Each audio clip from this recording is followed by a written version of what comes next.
Maqaa rabbiitiin dubbiitoo jalqabaa walolollee taatu qalamaan katabaa asiin nu goyate allaan keenya jabaa akka nu barannu nuuf buuse kitaaba. Assalaamu alaikum warahmatullaahi wabarakaatu. Hunda keessaniin jee xiqqummaan dubbadha hangaan hin dandee waan rabbiin naaf laafisee afaan koo na kaaye asumarraan hin dhaamsa isiniin gee.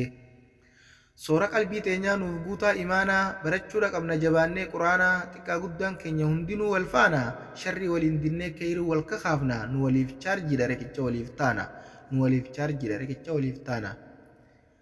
Barnoota jabaachuu waa hundaafuu gaarii samuutee bal'ifti gootee akka baharii ilmi yoo siif galte qalbiidhaaf xalaalli waa hundaan milkoofte hin qabdu madaalli waa hundaan milkoofte hin qabdu madaalli. Waan rabbiin naaf laafiseen xiqquma barreessaa ergama aalamaa irra salawaata buusaa ustaazota keenyaaf barattootaas faarsaa walolollee taatu jechootaan tarreessa walolollee taatu jechootaan tarreessa. Qadiin rabbii qabu akhiraa milkaawee ifirra kusamuu jireenyaaf yaaddowee fuullisaa bareeda ifa akka biriillee seeqaan nama simata harkaa waadha bullee. Rasuulaan nuuf dhaame seequun sunnaadha muslimni muslimaaf obboleeyyaniidha keessumaa gartanis gammachuun simadha xiqqaa guddaan keessan akka wal jaaladha xiqqaa guddaan keessan haalaan wal jaaladha. Tokkummaan barumna jaalalli qabeenya burqaan dhumii hin qabne maddii afaan keenya tan boruus nuuf buuftu raamataaf nageenya quraanaaf hadiisa biramaaf tetteenya.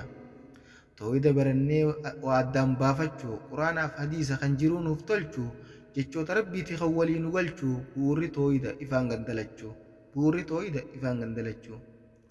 Irra deddeebi'een shukrii rabbii galchaa kan of nu beeksifate rabbiin anabichaa halqaa waa maraati allahan tokkicha ergama aalamaa muhammad gabricha rabbiitu argatee jiruu teenya tolcha daandii rasuulaatu jannata nu galcha daandii rasuulaatu jannata nu galcha. Ilmi jabeeffachuun numaafi faayidaa quraanaaf hadiisaa waa hedduu nuu fida karaa sheexaanotaaf shirkiifaa nuun dida qabadhaa nuun jaha kanaas hin fayyadaa ibsee addaan baase waan akka bida'a.